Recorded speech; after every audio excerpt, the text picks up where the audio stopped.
आजकालच्या शाळा पाहिल्या ना की एक गोष्ट खूप प्रकर्षाने जाणवते. म्हणजे खूप मोठा गाजावाजा करून लाखो रुपये खर्च केले जातात. हो, अगदी बरोबर. नवीन चकचकीत स्मार्ट बोर्ड्स, अत्याधुनिक प्रोजेक्टर्स आणि वेगवेगळ्या प्रकारची गॅजेट्स आणली जातात. शाळांच्या ब्रोशर्सवर तर हे सगळं खूपच छान दिसतं. हो, ब्रोशर्सवर तर अगदी हायटेक शाळा वाटते ती. हो ना, पण वास्तवात काय होतं? काही महिन्यांतच तुम्ही त्या शाळेत गेलात तर हे सगळं महागडं तंत्रज्ञान मुख्याध्यापकांच्या किंवा विज्ञानाच्या प्रयोगशाळेत एका लोखंडी कपाटात धूळ खात पडून असतं. आणि त्यावर एक मोठं कुलूप असतं. अगदी तेच. त्यावर एक भक्कम कुलूप लावलेलं असतं. एकीकडे आपण डिजिटल युगाच्या 21व्या शतकाच्या बाता मारतो आणि दुसरीकडे आपली लाखो रुपयांची साधने कपाटात बंद असतात. हा खूपच मोठा विरोधाभास आहे बघा. म्हणूनच आजच्या या सखोल चर्चेत आपण याच विरोधाभासावर बोलणार आहोत. आपण समजून घेणार आहोत की शैक्षणिक तंत्रज्ञान साधनांचे व्यवस्थापन म्हणजे नक्की काय आणि नुसते पैसे फेकून शिक्षण व्यवस्था का सुधारत नाही. तर चला तर मग हा गुंता सोडवूया. नक्कीच. तुम्ही अगदी मुळावर बोट ठेवलंत. आणि यामागचं मुख्य कारण म्हणजे आपल्याकडे तंत्रज्ञान तर आलं, पण त्या तंत्रज्ञानाचं व्यवस्थापन कसं करायचं हे मात्र कधीच आलं नाही. म्हणजे आपण फक्त वस्तू खरेदी करण्यालाच प्रगती मानतो. अगदी बरोबर. आपण फक्त खरेदीला प्रगती मांडण्याची चूक करत आलो आहोत. आणि गंमत बघा, हे काही आजचं संकट नाहीये. अच्छा, जुना एक आहे. हो तर. मुळात 1986च्या राष्ट्रीय शैक्षणिक धोरणात या शैक्षणिक तंत्रज्ञानाच्या उपयोगितेकडे खूप गांभीर्याने लक्ष वेधलं गेलं होतं. बापरे, म्हणजे 86 सालापासून? हो, 86 सालापासून. त्या धोरणात नुसत्या पायाभूत सुविधा नव्हे तर साधन निर्मिती आणि संगणक वितरणावर मोठा भर दिला गेला होता.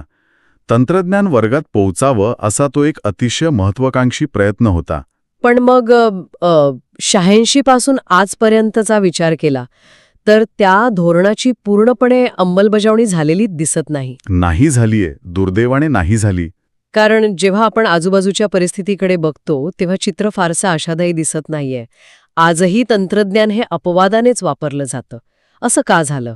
त्याचं मुख्य कारण होतं पैशांचा सातत्याने असणारा अभाव आणि वारंवार होणारी राजकीय उलथापालत. राजकारण तर येतच प्रत्येक गोष्टीत. हो ना. धोरणे बनली, पण ती राबवण्यासाठी जी एक दीर्घकालीन आर्थिक आणि राजकीय स्थिरता लागते ती मिळाली नाही. यामुळे त्या धोरणातील बऱ्याचशा तरतुदी केवळ कागदावरच राहिल्या. म्हणजे बजेट आलं की खरेदी केली? अगदी तेच. कधीतरी एखादं बजेट आलं की साधने विकत घेतली गेली, पण ती चालवणार कोण याचं नियोजन नव्हतं. आणि म्हणूनच आज आपल्याकडे जी काही तुटपुंजी किंवा मुबलक साधनं उपलब्ध आहेत त्यांचा जास्तीत जास्त चांगला वापर, ज्याला आपण इष्टतम उपयोग म्हणतो, तो कसा करायचा हे शिकणे आजच्या घडीला सर्वात महत्त्वाचं ठरतंय. म्हणजे उपलब्ध साधनांचा योग्य वापर करणे म्हणजेच खऱ्या व्यवस्थापन. अगदी बरोबर. मला वाटतं इथूनच आपण या गुंतागुंतीत शिरायला हवं. कारण तंत्रज्ञान विकत घेणं हे कोणत्याही शाळेसाठी तुलनेने खूप सोपं काम आहे. हो, टेंडर काढलं की झालं. हो ना. बजेट मंजूर झालं, टेंडर काढलं की खरेदी करता येते. पण मला हे समजून घ्यायचं आहे की ते तंत्रज्ञान योग्य वेळी, योग्य विद्यार्थ्यांपर्यंत आणि योग्य शिक्षकांपर्यंत पोहोचवणं आणि मुख्य म्हणजे त्यांनी ते न घाबरता वापरणं हे एक मोठं आव्हान का बनून राहतं. खूपच महत्वाचा प्रश्न आहे हा. आपण या व्यवस्थापन या शब्दाच्या पायापासून सुरुवात करूया. नुसती खरेदी म्हणजे व्यवस्थापन नव्हे, तर मग या प्रक्रियेत नक्की काय अभिप्रेत आहे? नक्कीच. व्यवस्थापन म्हणजे केवळ कपाटात साधने सुरक्षित ठेवून ती कुणीही मोडणार नाही याची काळजी घेणं नव्हे. दुर्दैवाने अनेक मुख्याध्यापक स्वतःला याच अर्थाने उत्तम व्यवस्थापक समजतात. हो, मी पाहिलंय असं बऱ्याच शाळांमध्ये. हो, खूप सामान्य आहे हे. खऱ्या व्यवस्थापनाचे 6 अत्यंत महत्त्वाचे टप्पे आहेत. हे टप्पे जर आपण समजून घेतले आणि ते क्रमाने राबवले तर कोणतीही शाळा आपल्या साधनांचा अतिशय प्रभावी वापर करू शकते. यातील पहिला टप्पा आहे दूरदृष्टी, किंवा ज्याला आपण विजन म्हणतो. म्हणजे शेजारच्या शाळेने एखादा महागडा डिजिटल बोर्ड घेतलाय म्हणून आपणही तो घ्यायचा अशी स्पर्धा न करता खरोखर आपल्या शाळेला भविष्यात कशाची गरज आहे हे ओळखणे. बरोबर? अगदी अचूक. दूरदृष्टी म्हणजे आजच्या पलीकडे पाहणे. 5 वर्षांनंतर शिक्षण कसे असेल याचा अंदाज घेणे. त्यानंतर दुसरा टप्पा येतो तो म्हणजे उपलब्ध साधने आणि मागणी यांचा अभ्यास. म्हणजे जे आधीपासून शाळेत आहे ते बघणे. हो, आपल्या शाळेत सध्या काय आहे कदाचित जुने प्रोजेक्टर्स असतील जे दुरुस्त करून वापरता येतील. आणि शिक्षकांना नक्की कशाची गरज आहे? भूगोलाच्या शिक्षकाला 3D मॉडेल्स हवी आहेत की विज्ञानाच्या शिक्षकाला लॅब इक्विपमेंट? याचा अभ्यास करणे. अच्छा, म्हणजे गरज आधी ओळखायची. हो. आणि यातूनच तिसरा टप्पा उलगडतो, तो म्हणजे वेगवेगळ्या पर्यायांचा अभ्यास. बाजारात अनेक उपकरणे असतात.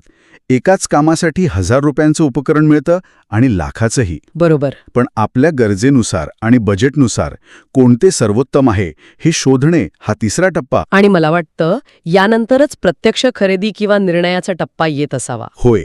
चौथा टप्पा म्हणजे योग्य योजनेची निवड. सर्व पर्यायांमधून आणि गरजांमधून एका ठोस योजनेवर शिक्कामोर्तब करणे.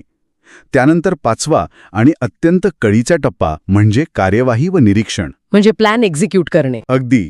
जी योजना बनवली आहे ती प्रत्यक्ष अंमलात आणणे.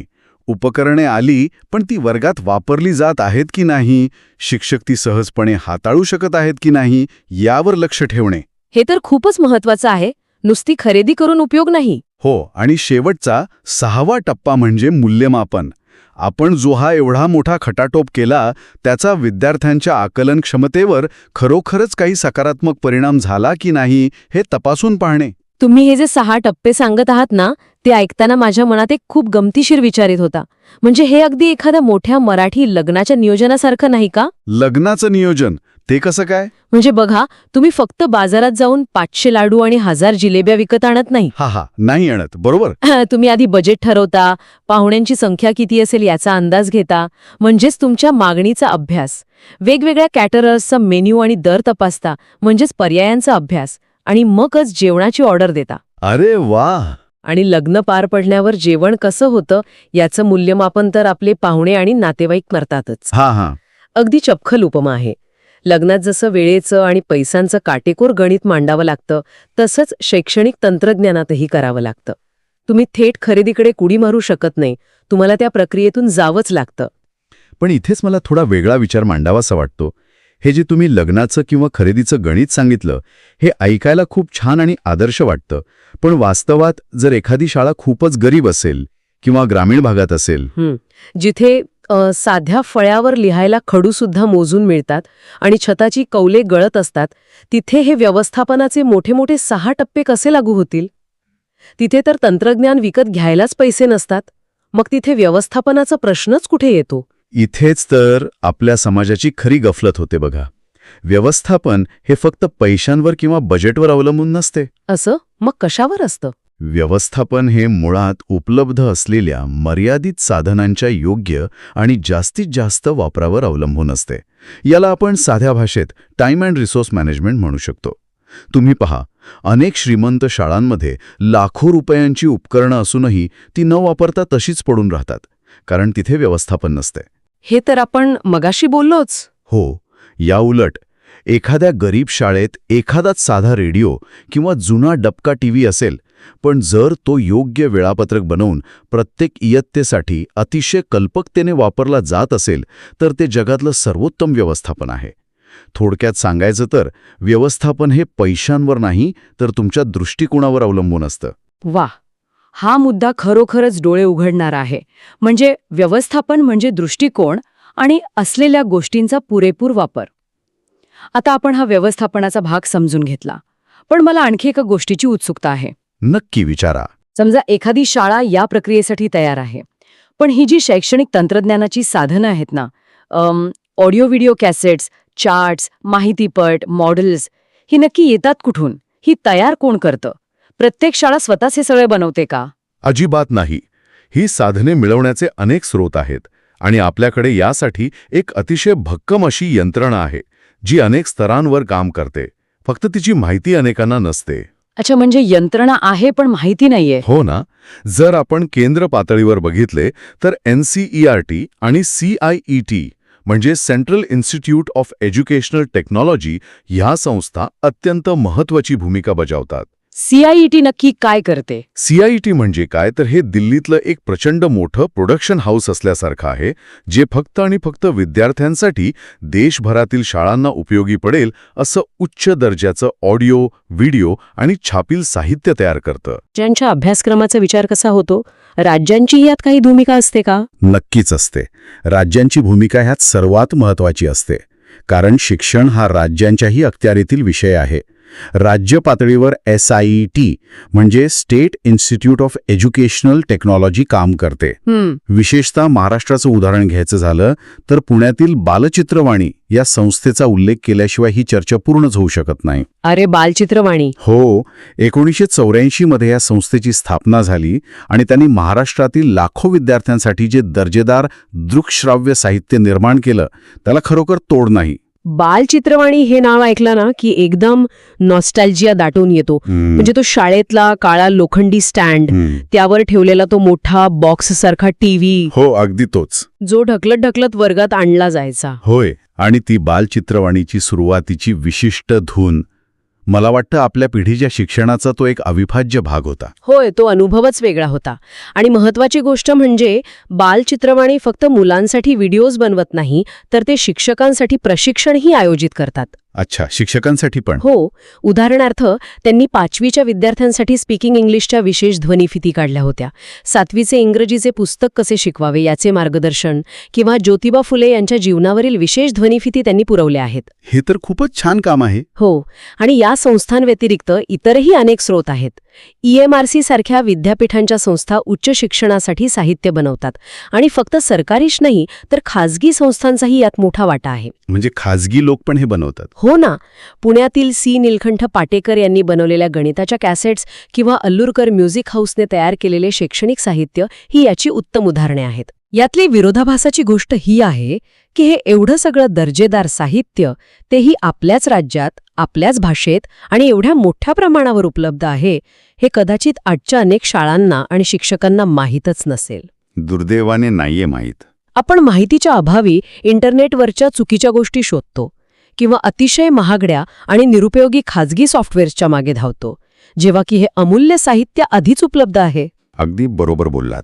आणि म्हणूनच आपण मगाशी जो उपलब्ध साधनांचा अभ्यास हा टप्पा पाहिला तो इथे लागू होतो. शिक्षकांना या सर्व स्रोतांची माहिती असणे हा व्यवस्थापनाचा एक अत्यंत महत्त्वाचा भाग आहे. आता आपण याच्या पुढच्या आणि सर्वात गंभीर समस्येकडे वळूया. समजा एका शाळेने हे सगळं ऐकलं आणि या सर्व स्रोतांकडून भरपूर साधने मिळवली. बालचित्रवाणीच्या कॅसेट्स आल्या, खाजगी संस्थांकडून मॉडेल्स आली, शाळेने स्वतःचा भारी प्रोजेक्टरही घेतला. बरोबर. पण तरीही, जसं आपण सुरुवातीला म्हणालो, काही दिवसांनी ही सगळी साधने कपाटात कोंडून ठेवलेली दिसतात. ती वापरली का जात नाहीत? असा कोणता अडथळा आहे जो शिक्षकांना हे वापरण्यापासून रोखतो? यामागे ना एक खूप मोठी मानसिक आणि प्रशासकीय अडचण आहे. पण ती समजून घेण्याआधी आपल्याला साधनांचे प्रकार अतिशय सोप्या भाषेत समजून घ्यावे लागतील. प्रामुख्याने 2 प्रकारची साधने असतात. एक मृदू साहित्य म्हणजेच सॉफ्टवेअर. सॉफ्टवेअर म्हणजे कम्प्युटरचा प्रोग्राम का? नाही. इथे सॉफ्टवेअर म्हणजे कम्प्युटरचा प्रोग्राम नाही, तर स्लाइड्स, कॅसेट्स, छापील माहिती किंवा फिल्म्स याला मृदू साहित्य म्हणतात. आणि दुसरे म्हणजे प्रेरक किंवा कठीण साहित्य म्हणजे हार्डवेअर, जसे की तो फिल्म चालवणारा प्रोजेक्टर, टीव्ही किंवा टेप रेकॉर्डर. अच्छा, म्हणजे यंत्र आणि त्यात टाकण्याची कॅसेट. अगदी. आणि ज्ञानेंद्रियांच्या वापरानुसार याचे दृश्य म्हणजे फक्त दिसणारे, श्राव्य म्हणजे फक्त ऐकू येणारे आणि दृक्श्राव्य म्हणजे दिसणारे आणि ऐकू येणारे असे प्रकार पडतात. म्हणजे साध्या भाषेत सांगायचं तर गाण्याची कॅसेट हे सॉफ्टवेअर झालं आणि ती कॅसेट ज्या मशीनमध्ये टाकून वाजवतो तो टेप रेकॉर्डर हे हार्डवेअर झालं. बरोबर? अगदी अचूक. आता आपण तुमच्या मूळ प्रश्नाकडे येऊया. ही सगळी हार्डवेअरची आणि सॉफ्टवेअरची साधने कपाटात का राहतात? हो, तोच माझा मुख्य प्रश्न होता. कारण अनेक शाळांमध्ये मुख्याध्यापक किंवा शिक्षकांच्या मनात एक अनामिक पण अतिशय प्रबळ भीती असते. हे एवढं महागडं उपकरण आहे, वर्गात नेलं आणि मुलांनी हात लावून ते तुटलं तर, अरे रे, किंवा वापरताना काही बिघाड झाला तर मुख्याध्यापक जबाबदारी कोणावर टाकतील? माझ्या पगारातून तर पैसे कापले जाणार नाहीत ना? या भीतीने आणि जबाबदारी झटकण्याच्या प्रवृत्तीमुळे ती उपकरणे कुलूप लावून ठेवली जातात. सुरक्षिततेच्या नावाखाली आपण एका अर्थाने शिक्षणाचाच दळा घोटत असतो. हे ऐकताना खरोखरच खूप वाईट वाटतं. म्हणजे आपण तंत्रज्ञान आणतो ते मुलांची समज वाढवण्यासाठी, त्यांचं जग विस्तारण्यासाठी, पण जपण्याच्या आणि ऑडिटच्या नादात आपण त्याचा मूळ उद्देशच विसरून जातो. त्या वस्तू सुरक्षित राहतात, पण मुलांचं नुकसान होतं. यावर काही उपाय आहे का? हो, उपाय आहे ना. तंत्रज्ञान हे वापरण्यासाठी असते, कपाटात शोभेसाठी ठेवण्यासाठी नाही, हा विचार रुजायला हवा. यासाठी एक अत्यंत सोपा आणि प्रभावी उपाय म्हणजे शिक्षकांना किरकोळ दुरुस्तीचे म्हणजे मायनर मेंटेनन्सचे प्रशिक्षण मिळायला हवे. म्हणजे शिक्षकांनीच दुरुस्त करायचं? हो, छोटे मोठे बिघाड, समजा प्रोजेक्टरचा बल्ब गेला, एखादी वायर ढिली झाली किंवा टेप रेकॉर्डरचं बटन अडकलं, तर त्यासाठी प्रत्येक वेळी मेकॅनिकला बोलावण्याची किंवा घाबरून जाण्याची गरज पडू नये. शिक्षकांमध्ये जर हे छोट्या दुरुस्तीचं ज्ञान आणि आत्मविश्वास आला तर ती साधने आपोआप कपाटाबाहेर येतील. पण इथे एक मोठी व्यावहारिक अडचण येऊ शकते बघा. कोणती? समजा शाळेची भीती गेली आणि त्यांनी उपकरणे बाहेर काढली, पण शाळेत एकच टीव्ही किंवा एकच प्रोजेक्टर आहे आणि एकाच वेळी भूगोलाच्या शिक्षकाला जगाचा नकाशा दाखवण्यासाठी तो हवा आहे आणि त्याचवेळी विज्ञानाच्या शिक्षकाला हृदयाच्या कार्याची क्लिप दाखवायची आहे, तर मग त्यांच्यात भांडणं होणार नाहीत का? हो, भांडणे होऊ शकतात. म्हणजे काल तू वापरला, आज माझा नंबर आहे, असं करत शाळेत गोंधळ उडेल. हा अतिशय नैसर्गिक आणि रोजच्या जीवनातला प्रश्न आहे आणि यावर उत्तर आहे योजना लेखन म्हणजे शेड्यूलिंग. जसे शाळेत प्रत्येक इयत्तेचे आणि विषयांचे वेळापत्रक असते ना, तसेच या भौतिक साधनांच्या वापराचेही वेळापत्रक बनवावे लागते. याच प्रक्रियेला योजना लेखन म्हणतात. म्हणजे साध्या भाषेत सांगायचं तर तंत्रज्ञानाचं स्वतःचं असं एक वेळापत्रक किंवा टाइम टेबल. अगदी बरोबर. योजना लेखनामुळे मोजक्याच लोकांची किंवा एखाद्याच विशिष्ट शिक्षकाची साधनांवरील मक्तेदारी मोडते. कधीकधी काय होतं, जो शिक्षक तंत्रज्ञानात थोडा हुशार असतो किंवा ज्याला जास्त आवड असते तोच सगळी उपकरणे वापरतो आणि बाकीचे शिक्षक त्यापासून लांब राहतात. हो, असं होतं अनेकदा. योजना लेखनामुळे सर्वांना समान संधी मिळते. कोणती वस्तू कोणत्या वर्गात कधी आणि कोण वापरणार हे आधीच ठरलेलं असतं आणि यात फक्त वापराचंच नियोजन नसते बरं का. त्या उपकरणाची देखभाल कधी करायची, साफसफाई कधी करायची आणि अत्यंत महत्त्वाचे म्हणजे जुने झालेले खराब झालेले सामान फेकून देण्याची किंवा विल्हेवाट लावण्याची वेळ कोणती याचाही समावेश असतो. हे विल्हेवाट लावणे किंवा डिस्कार्डिंग खूप महत्वाचं आहे. कारण बऱ्याचदा आपण बघतो की शाळेच्या एका कोपऱ्यात तुटलेल्या खुर्च्या, बंद पडलेले मॉनिटर्स आणि वायर तुटलेले माईक यांचा नुसता ढीक साचलेला असतो. हो, भंगार साठवून ठेवतात शाळा. हो ना, म्हणजे जुनं सामान नुसतं साठवून ठेवून कपाटे भरायची नाहीयेत, तर खराब गोष्टी वेळेवर बाहेरही काढायच्या. हे देखील व्यवस्थापनाचा भाग आहे. आता आपण साधनांचा वेळापत्रक तर बनवलंय, पण ती साधने शांतपणे वापरण्यासाठी एक हक्काची आणि योग्य जागाही हवी. वर्गातल्या गोंधळात हे नेहमी शक्य होत नाही. बरोबर. इथे संकल्पना येते शैक्षणिक तंत्रज्ञान प्रयोगशाळेची. होय, पण ही प्रयोगशाळा कशी असावी हे समजून घेण्यापूर्वी आपण शैक्षणिक माध्यमांच्या विकासाच्या 5 पिढ्या थोडक्यात समजून घेतल्या पाहिजेत. यामुळे आपण नक्की कुठे आहोत आणि तंत्रज्ञानाचा खरा अर्थ काय हे आपल्या लक्षात येईल. 5 पिढ्या म्हणजे जसं आपण कॉम्प्युटरच्या पिढ्या वाचतो तसंच काहीसं, पण हे शिक्षणाच्या संदर्भात आहे. पहिली पिढी म्हणजे हाताने बनवलेले नकाशे, तक्ते, चित्रे आणि मॉडेल्स. एक मिनिट, थांबा. म्हणजे वर्गातला तो लाकडी फारा आणि त्यावर लिहिण्यासाठी वापरला जाणारा खडू, हे सुद्धा तंत्रज्ञानाच्या पहिल्या पिढीत येतं? 100%. तंत्रज्ञान म्हणजे नेहमीच तारा, सर्किट्स आणि बटणे नसतात. फळा आणि खडू हे जगातील सर्वात जुने आणि आजही टिकून असलेले अत्यंत प्रभावित शैक्षणिक तंत्रज्ञान आहे. अरे वा. विचार करा, त्या काळात एकाच वेळी 50 मुलांना एखादी संकल्पना दृश्यात्मक पद्धतीने समजावून सांगण्यासाठी फळा हा किती क्रांतिकारी शोध असेल. हे खरंच कमाल आहे. म्हणजे आपण फळा आणि खडू इतके गृहीत धरतो की त्याला तंत्रज्ञान मानायलाच तयार नसतो. तो सुद्धा एका काळातला स्मार्टबोर्डच होता तर. अगदी. दुसरी पिढी म्हणजे छापील पुस्तके. छापखान्याचा शोध लागला आणि ज्ञानाचं सार्वत्रिकीकरण झाले. पुस्तकांद्वारे ज्ञान सर्वदूर पोहोचले. तिसरी पिढी म्हणजे रेडिओ आणि टीव्ही. या दृश्यश्राव्य माध्यमांनी तर शिक्षणात क्रांती जाणली, कारण जगभरातील दृश्य थेट वर्गात आली. चौथी पिढी म्हणजे सॅटेलाइट कम्युनिकेशन, ज्यामुळे दूरस्थ शिक्षण शक्य झाले. आणि 5वी पिढी म्हणजे आजचे संगणक, इंटरनेट आणि मल्टीमीडिया.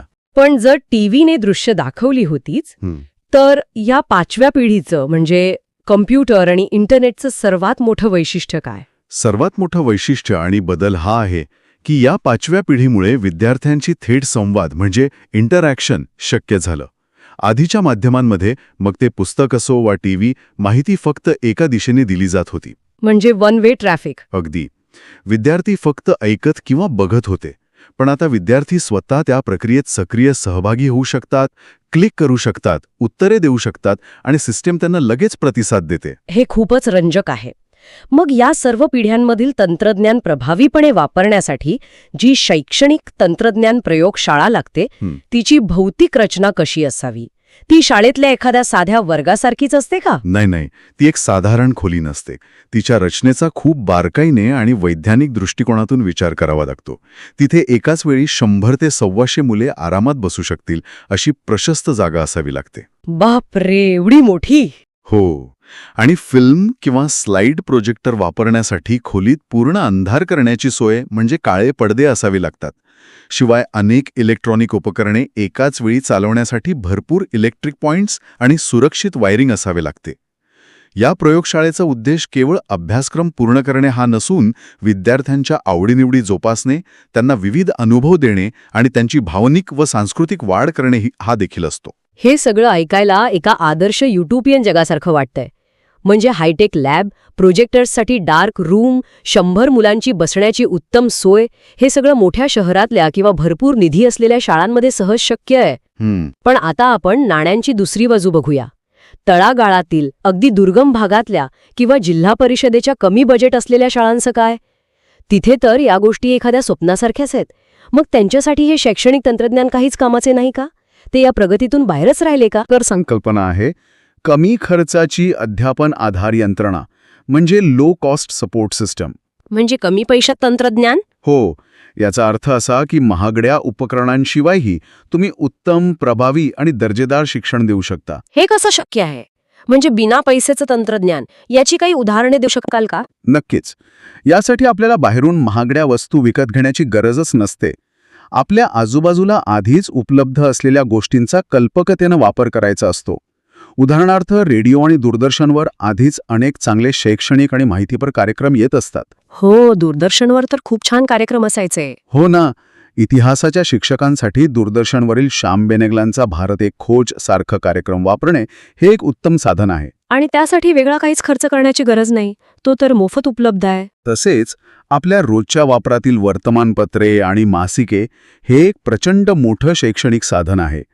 वर्तमानपत्रात येणारे विज्ञानाचे लेख, विविध देशांची माहिती किंवा चांगली चित्रे कापून त्यांचं विषयानुसार वर्गीकरण करून ठेवले तर शाळेत एक अतिशय उपयुक्त आणि मोफत असा माहितीचा साठा तयार होतो. आणि मला वाटतं यात फक्त शिक्षकच नाही तर मुलं स्वतःही खूप काही बनवू शकतात. हाच तर या संकल्पनेचा आत्मा आहे. शिक्षक आणि विद्यार्थ्यांनी स्वतः बनवलेली साधने ही विकत आणलेल्या चकचकीत साधनांपेक्षा कितीतरी पटीने जास्त प्रभावी ठरतात. मातीची किंवा पुठ्ठ्याची मॉडेल्स बनवणे, स्वतःच्या हाताने नकाशे आणि तक्ते तयार करणे, परिसरातील कीटक, विविध प्रकारची पाने, फुले गोळा करणे किंवा पोस्टाच्या तिकिटांचा संग्रह करणे. अरे वा, हे तर आपण लहानपणी करायचोच. हो. आता सांगा, यासाठी खर्च किती येतो? जवळजवळ 0. पण यातून मिळणारं ज्ञान अमूल्य असतं. म्हणजे जेव्हा एखादा विद्यार्थी स्वतःच्या हाताने शिवनेरी किल्ल्याचं मातीचं मॉडेल बनवतो, तेव्हा तो फक्त टीव्हीवर तो किल्ला बघण्यापेक्षा तो स्वतः हाताळताना कितीतरी पटीने जास्त शिकतो. अगदी बरोबर. कारण मानसशास्त्र सांगतं की ज्ञानाची रचना मुलं स्वतः करतात. जेव्हा ते स्वतः कृती करतात, हाताने गोष्टी बनवतात, तेव्हा ते ज्ञान त्यांच्या मेंदूत कायमस्वरूपी कोरले जाते. कमी खर्चाची ही आधार यंत्रणा विद्यार्थ्यांची कल्पकता आणि सर्जनशीलता वाढवते. यातूनच खऱ्या अर्थाने तंत्रज्ञानाचा म्हणजे काहीतरी नवीन निर्माण करण्याच्या प्रक्रियेचा हेतू साध्य होतो. आजच्या या सखोल चर्चेतून आपण एक खूप मोठा आणि महत्त्वाचा प्रवास केला आहे. सुरुवातीला आपण पाहिलं की शैक्षणिक तंत्रज्ञान म्हणजे केवळ बाजारातून लाखो रुपयांच्या महागड्या वस्तू विकत आणणे आणि शाळेतल्या कपाटात सजवून ठेवणे नाही. अगदी बरोबर. तर उपलब्ध असलेल्या प्रत्येक साधनांचा, मग तो वर्गातला साधा फळा आणि खडू असो किंवा अत्याधुनिक संगणक असो, त्यांचा कल्पकतेने, दूरदृष्टीने आणि योग्य योजनालेखन करून वापर करणे होय. नक्कीच. आणि सर्वात महत्त्वाचा धडा हा की ती साधने कपाटातून बाहेर येऊन विद्यार्थ्यांच्या हातात पडली पाहिजेत. तुटण्याच्या भीतीने त्यांना कुलुपात ठेवणे हा गुन्हा आहे. ती वापरण्याची आणि दुरुस्त करण्याची भीती शिक्षकांच्या मनातून कायमची जायला हवी. बरोबर. आणि हे सर्व करताना आपण बालचित्रवाणीसारख्या संस्थांचे मोठे योगदान पाहिले, तंत्रज्ञानाच्या 5 पिढ्यांमधून कसा प्रवास झाला ते समजून घेतले आणि सर्वात शेवटी कमी खर्चातही मुलांच्या स्वतःच्या हाताने किती दर्जेदार शिक्षण देता येते हेही शिकलो. हो, म्हणजे व्यवस्थापन हा पैशांचा खेळ नसून तो वेळेचा, साधनांचा आणि मुख्य म्हणजे दृष्टिकोनाचा खेळ आहे. अगदी अचूक सारांश आहे हा. जेव्हा आपण साधनांचा नुसता साठा न करता त्यांचा इष्टतम उपयोग करायला शिकतो, तेव्हाच शैक्षणिक तंत्रज्ञानाचा खरा अर्थ आणि खर्च सार्थकी लागतो. आता आपण चर्चेच्या शेवटाकडे आलो आहोत, पण जाता जाता माझ्या मनात एक अतिशय रंजक आणि थोडासा प्रक्षुभक विचार येत आहे. आपण आज शैक्षणिक तंत्रज्ञान प्रयोगशाळेबद्दल आणि तिच्या रचनेबद्दल भरभरून बोललो. हो, जगातील सर्व माहिती, ऑडिओ, व्हिडिओ त्यांच्या बोटांच्या टोकावर आहे.